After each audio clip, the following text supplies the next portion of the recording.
Emma Watson is one of the most well-liked actresses in Hollywood. Despite growing up as a child star, she has managed to remain true to herself and has remained poised under the media's spotlight. This former Harry Potter actress took on the only female lead in one of the most successful franchises of all time and carried it out flawlessly.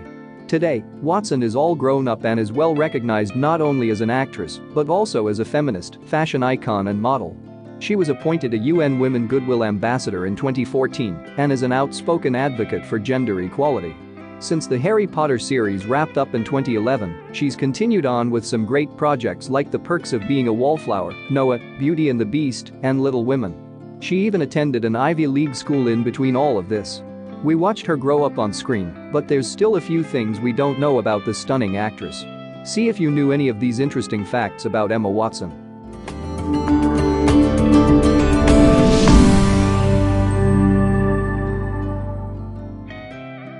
She always knew she wanted to be an actress.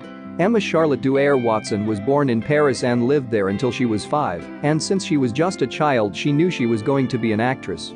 When she moved to Oxford, right after her parents' divorce, she started working to make it happen. She was 6 years old when she started attending Dragon School in Oxford, and shortly after, she began taking acting lessons part-time at the Oxford branch of Stagecoach Theatre Arts. It didn't take long for her to start going on auditions. Hermione Granger was her first role ever. Watson had no professional acting experience before she was cast in the Harry Potter series. It was her teachers at the time who suggested her to the casting agents who were trying to fill the role.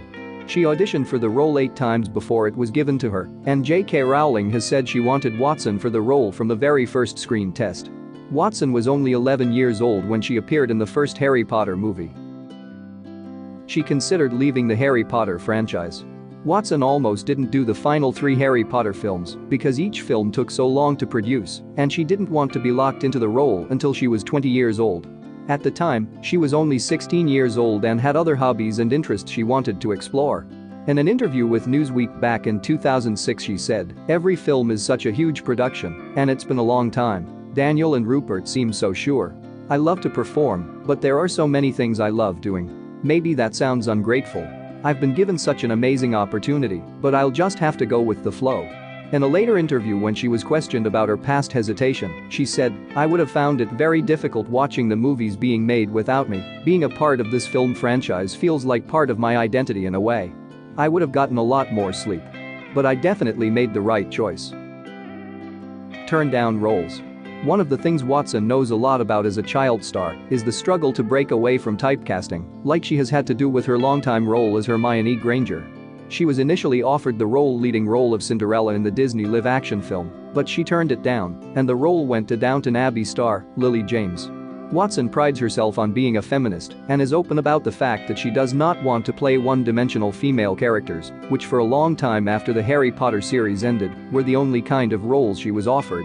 However, she was starred in the live-action version of Beauty and the Beast, which was released in 2017. She had a voiceover acting role. One of her first jobs after her groundbreaking work in the Harry Potter franchise was in the animated movie The Tale of Despereaux, released in 2008. It was a staggering commercial success, and her Harry Potter co-star, Robbie Coltrane, who played Hagrid, was also a part of it. It was the first voiceover role she ever had, and she played Princess P. She said that it was really strange and made her feel nervous at first, but her colleagues were very supportive, and once she got used to it, she enjoyed it very much. Fashion icon.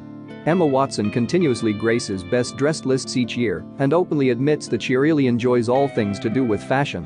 "I love fashion. I think it's so important because it's how you show yourself to the world." In 2005 she was the youngest person to be featured in Teen Vogue magazine at only 15 years old. In 2009 she was asked to be the face of Burberry's Autumn-Winter 2009 collection and again in the 2010 Spring-Summer collection. In fact, modeling runs in the family because her younger brother Alex Watson also models. The two appeared in a Burberry ad together, and he even landed his own gig with the company. Some favorite things. Her favorite author is Carlos Ruiz Zafón, and her favorite singers are Alanis Morissette and Justin Timberlake. Watson's favorite movie is Notting Hill, and when it comes to television shows, she prefers Friends. When pressed about fellow actors, she admires women in the industry like Natalie Portman and Renee Zellweger for taking on challenging roles outside the typically beautiful characters, and her favorite actor is none other than Johnny Depp. Also, her favorite drink is a simple gin and tonic, and she loves to dance, play field hockey, tennis, rounders and netball. She participated in field hockey and dance while attending school. Yoga and reading. Watson is a certified yoga and meditation instructor. She relies on yoga to calm her because her life can sometimes get crazy and hectic. She told ABC News in an interview that she needed a way to feel safe no matter where she is because she is always moving around. If she's not practicing yoga, her other greatest relaxation is to sit and read a book. In an interview with Paste magazine, she said, "That's how I escape stress in literature. I always have several books on the go at any one moment." In 2016, she started a book club named Our Shared Shelf on Goodreads. Her goal was for people to discuss books related to feminism. She had a huge crush on Tom Felton. She has said that when she was younger and filming for the Harry Potter series, she developed a crush on Tom Felton, who played the character of Draco Malfoy. In an interview with Mirror, she opened up about it and said, "Between the ages of 10 and 12 I had a really terrible crush on Tom Felton, to the extent that I would go into work in the morning and look down the numbers on the call sheet to see if he was going to be in. We love a bad guy, he was a few years older, and he had a skateboard, and that just did it really." She also said that he knew she had a crush on him, but he'd tell people he saw her as more of a younger sister. Guinness Book of World Records. Aside from her achievements in the film industry, Watson also entered the Guinness Book of World Records in 2010.